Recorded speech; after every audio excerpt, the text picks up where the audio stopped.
లూకా సువార్త 23వ అధ్యాయం 46వ వచనం.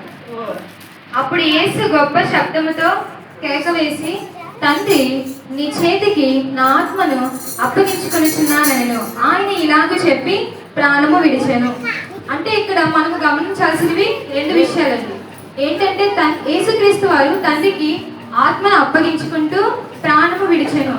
ఇప్పుడు మనం గమనించాల్సింది ఏంటంటే ఆత్మ ప్రాణము రెండు కూడా ఒకటేనా, వేరు వేరా? చెప్పండి. ఆత్మ ప్రాణము రెండు ఒకటేనా, వేరు వేరు? అది హెబ్రీయులకు రాసిన పత్రిక 4:12 వచనంలో ఉంటుంది. నేను చెప్తాను. ప్రాణాత్మలను అని ఉంటుంది. అంటే యేసుక్రీస్తు వారు తండ్రి అయిన దేవుడు చెప్తే ప్రాణము ఆత్మ రెండు కూడా వేరు వేరు వేరు అని చెప్తారు. అలాగే ప్రసంగి 12:7 వచనం. ప్రసంగి 12:7 వచనం. మన్నైనది వెనుకటి వలనే మరల భూమికి చేరును, ఆత్మ దాని దయచేసిన దేవుని యొద్దకు మరలా పోవును. మన్నైనది అంటే దేవుడు మనల్ని ఎలా సృష్టించాడండి? తండ్రి అయిన దేవుడు మట్టి నుండి మనిషిని చేశారు. అంటే మట్టిలో నుండి వచ్చిన మనమే తిరిగి మళ్ళీ భూమిలోకి వెళ్ళిపోతాం. అంటే మన శరీరం అనేది ఇక్కడే మనం విడిచిపెడతాము, మన ఆత్మ మాత్రం దేవుని దగ్గరికి వెళ్తుంది. కాబట్టి ఇక్కడ శరీరానుసారంగా మనము ఈ లోకంలో ఎంత బ్రతికినా అది వ్యర్థమే. అంటే మన ఆత్మీయ జీవితాన్ని బలపరచబడడానికి మనం ఈ లోకంలో బ్రతకాలే తప్ప మన శరీరాని కోసం కాదండి. అలాగే యోహాను సువార్త 10వ అధ్యాయం 18వ వచనం కూడా తెలియదు. యోహాను సువార్త 10వ అధ్యాయం 18వ వచనం. ఎవడును నా ప్రాణమును తీసుకొనడు, నా అంతట నేనే దాన్ని పెట్టుచున్నాను, నా తండ్రి వలన ఈ ఆజ్ఞ పొంది తిని. అంటే ఇక్కడ యేసుక్రీస్తు వారిని ఎంతో మంది చంపాలనుకున్నారు. ప్రధాన యాజకులు, పెద్దలు, శాస్త్రులు అందరూ కూడా, అధికారులు అందరూ కూడా చంపాలనుకున్నారు. కానీ ఆయన చావు, ఆయన మరణం అనేది ఆయన జగత్తు పునాది వేయబడక మునిపే యేసుక్రీస్తు వారికి తెలుసు. ఆయన ఇలా శిలువలో మరణిస్తారని, ఎన్నో అవమానాలు నిందలు పడతారని, కొరడా దెబ్బలతో కొట్టబడతారని అన్నీ కూడా తండ్రి అయిన దేవుడు యేసుక్రీస్తు వారికి ముందే చెప్పి ఈ లోకానికి పంపించారు. కానీ అందుకే చెప్తాను, ఎవడును కూడా నా ప్రాణం తీసుకొనడు. అంటే ఏ అధికారి కానీ ఏ శాస్త్రుడు కూడా నా ప్రాణం తీసుకోవట్లేదు, ఎవరు కూడా నన్ను చంపడం లేదు. నా అంతటి నేనే, నా తండ్రి కోరిక చెప్పున నా ఇష్ట ప్రకారము నన్ను నేనే అర్పించుకుంటున్నాను అని చెప్పి తనకు తానుగా ప్రాణం పెడుతున్నాను అని చెప్పి యేసుక్రీస్తు వారు ఇక్కడ చెప్తున్నారు. అలాగే మొదటి పేతురు 1వ అధ్యాయం 19-20 అందులో ఒకటి చెప్తున్నారు. ఏంటంటే జగత్తు పునాది వేయబడక మునిపే. అంటే యేసుక్రీస్తు వారి చావు అనేది అప్పటికప్పటికే జరిగింది కాదండి. ఇప్పుడు మనము చూస్తున్నాం మనుష్యులు, అంటే ఈ లోకంలో మనం బ్రతుకుతున్నాం కదా. ఇప్పుడు ఈ క్షణం ఇక్కడ మనకు కనిపించిన వాళ్ళు మరొక క్షణం వాళ్ళు ఉంటారో ఉండరో కూడా మనకు తెలియదండి. ఎందుకంటే ఇందులోనే కనబడి అందులోనే మాయమైపోయే జీవితాలు ఈ మనుషులు ఒక జీవితాలు. కానీ యేసుక్రీస్తు వారిది అప్పటికప్పుడే జరిగిందా ఆయన మరణం?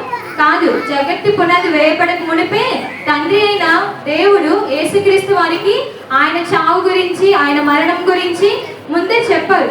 ఇప్పుడు మనుషుల జీవితాలు ఏంటంటే యాక్సిడెంట్లుగా, అంటే అప్పటికప్పుడు ఏదో ఒక విషయంలో ఏదో ఒక కారణంగా అందరూ కూడా ఈ లోకాన్ని విడిచి వెళ్ళిపోతున్నారు. అలాగే ఫిలిప్పీలకు రాసిన పత్రిక 2వ అధ్యాయం 6-8. ఫిలిప్పీ 2:6-8. 2వ అధ్యాయం 6-8. ఆయన దేవుని స్వరూపం కలిగిన వాడు ఉండి దేవునితో సమానంగా ఉండేటి విడిచిపెట్టబడిన వాక్యమని ఎంచుకోండి. మనుష్యుడు పోలికగా పుట్టి దాసుని స్వరూపమును ధరించుకొని తను తానే వ్యక్తునిగా చేసుకొనెను. ఇక్కడ ఏం చెప్తున్నారంటే యేసుక్రీస్తు వారు తండ్రితో సమానత్వం కలిగి ఉన్నారు. అయినప్పటికీ తండ్రి మాటను చెబుతాటారా యేసుక్రీస్తు వారు? నువ్వు ఇలాగ లోకములకు వెళ్ళాలి, నువ్వు ఇలా సిలువలో మరణిస్తావు అని తండ్రి చెప్పిన మాటకి ఆయన విధేయత చూపించారు యేసుక్రీస్తు వారు. అంతేగాని ఆయన మాటకి ఎదురు చెప్పలేదు, నేను వెళ్ళను అని కూడా ఆయన చెప్పలేదు. అంటే ఆయన ఎంత విధేయత చూపించారు కాబట్టి ఎన్నో నిందలు, ఎన్నో అవమానాలు, ఎన్నో కొరడా దెబ్బలు ఎన్నెన్నో పడ్డారు ఆయన బ్రతికినంత కాలము కూడా. ఆయన ఇవన్నీ పడతారని తెలిసి కూడా ఆయన ఈ లోకంలోనికి వచ్చి అవన్నీ కూడా చేసి సిలువలో మన కోసం, మన పాపముల కోసం, అంటే మనల్ని మన పాపముల నుండి రక్షించడానికి కోసం ఆయన సిలువలో మరణించారు. అలాగే అంటే ఆయన తండ్రితో సమానత్వం కలిగి కూడా మనుషుని రూపంలో సిలువ మరణం పొందాలని దేవుడు, తండ్రి అయిన దేవుడు యేసుక్రీస్తు వారికి, తన కుమారుడైన యేసుక్రీస్తు వారికి చెప్పారండి. అలాగే లూకా సువార్త 16వ అధ్యాయం 23వ వచనం. ఇక్కడ ఏంటంటే మనం గుర్తు చేసుకోవాల్సింది దరిద్రుడు, ధనవంతుడు. ఇక్కడ దరిద్రుడు, ధనవంతుడు. దరిద్రుడు ఎవరు? లాజరు. ధనవంతుడు మీకు తెలుసు, ఇది మీకు తెలుసు. ఇక్కడ ధనవంతుడు తను బ్రతికినంత కాలము కూడా ఈ లోకంలో ఎలా బ్రతికాడు? తన శరీరానుసారంగా, తన యొక్క శరీరానికి సంబంధించిన ఒక అన్ని హ్యాపీనెస్ అన్నమాట, ఆనందంగా కలిగినవన్నీ కూడా తను ఈ లోకంలో ఉన్నప్పుడు అనుభవించారు. అంతే తప్ప ఆత్మీయ జీవితం గురించి వాళ్ళకి తెలియదు, వాళ్ళు ఆలోచించలేదు. ఇంకో జీవితం ఉందని కూడా వాళ్ళు ఆలోచించలేదు. కానీ దరిద్రుడు ఎలా బ్రతికాడు? తన చాలా నీచంగా బ్రతికాడు దరిద్రుడు. అంటే లాజరు గారు ఎంతో దరిద్రంగా బ్రతికారు, కానీ తన ఆత్మీయ జీవితం అనేది దేవునికి ఇష్టకరంగా ఉంది కాబట్టి దేవుని దూతలు ఆయన దగ్గరికి వచ్చాయి. ఇప్పుడు లాజరు చనిపోయిన తర్వాత, కానీ ధనవంతుడు చనిపోయిన తర్వాత ఆయన దగ్గరకు ఏమీ రాలేదు. ఆయన పాతాళంలోకి వెళ్ళారు. లాజరు గారు దేవదూతలతో పరలోక రాజ్యానికి వెళ్ళారు. అంటే అందుకే మనము కూడా పరలోక రాజ్యానికి వెళ్ళాలి అని చెప్పి పాతాళంలోనికి వెళ్ళకూడదని చెప్పే యేసుక్రీస్తు వారు మన కోసం మరణించారు. తండ్రి అయిన దేవుడు మన కోసమే యేసుక్రీస్తు వారిని పంపించారు. అలాగే యేసుక్రీస్తు వారు మన కోసం చనిపోయారు. కానీ మనము వెళ్ళాలి అంటే ఒకటే, ఆయన అంటే ఇప్పుడు మీరు అందరూ చెప్పగలరా, దేవుడు నిన్ను నన్ను కూడా ఆయన అంటే మన ఆత్మను ఆయన చేర్చుకుంటాడా అని మీరు అందరూ చెప్పగలరా?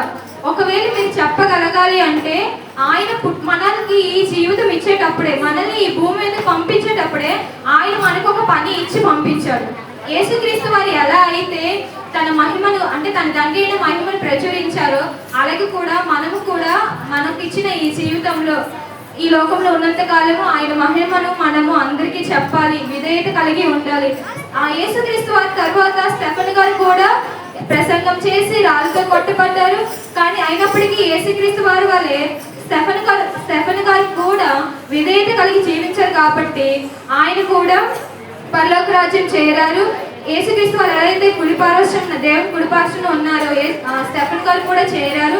అలాగే నీవు నేను కూడా, నీ ఆత్మ నా ఆత్మ కూడా రక్షింపబడాలి అంటే దేవుని ఇచ్చిన మాటలు, దేవుని ఇచ్చిన పని మనం పూర్తి చేసుకొని మన ఆత్మను కూడా దేవునికి అప్పగించుకోవాలి.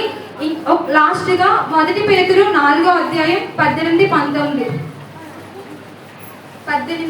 4వ అధ్యాయం 1 పేతురు 4వ అధ్యాయం 18-19 వచ్చిన. మరియు నీతిమంతుడే రక్షింపబడట దుర్లభం అయితే భక్తిహీనుడు పాపియు ఎక్కడ నిలుతురు? కాబట్టి దేవుని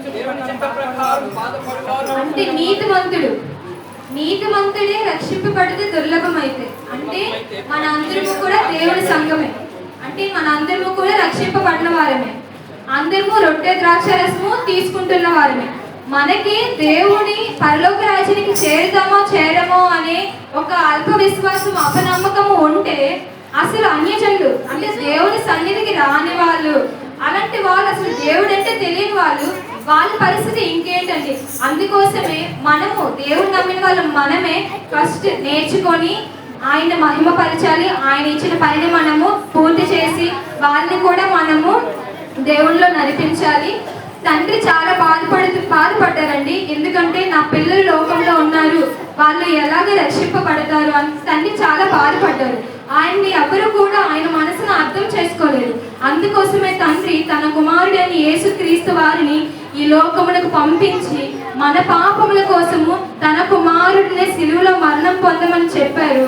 ఆయన తండ్రి చిత్త ప్రకారం నెరవేర్చారు. అలాగే తండ్రి మనకిచ్చిన ఈ జీవితము ఆయన కుమారుడే మరణించినప్పుడు, మరి ఆయన కుమారుడు అయినప్పుడు మనం కూడా దేవుని పిల్లలమే కదండి. అందుకే ఆయన చెప్పిన మన తండ్రి యొక్క ఇష్టం నెరవేర్చడికై మనం కూడా ఈ లోకంలో ఆయన ఇచ్చిన పనిని సంపూర్ణంగా పూర్తి చేసి మన ఆత్మను, నీ ఆత్మను, నా ఆత్మను కూడా దేవునికి అప్పగించుకోవాలి. దేవుని పరిశుద్ధ వాక్యం దేవుడి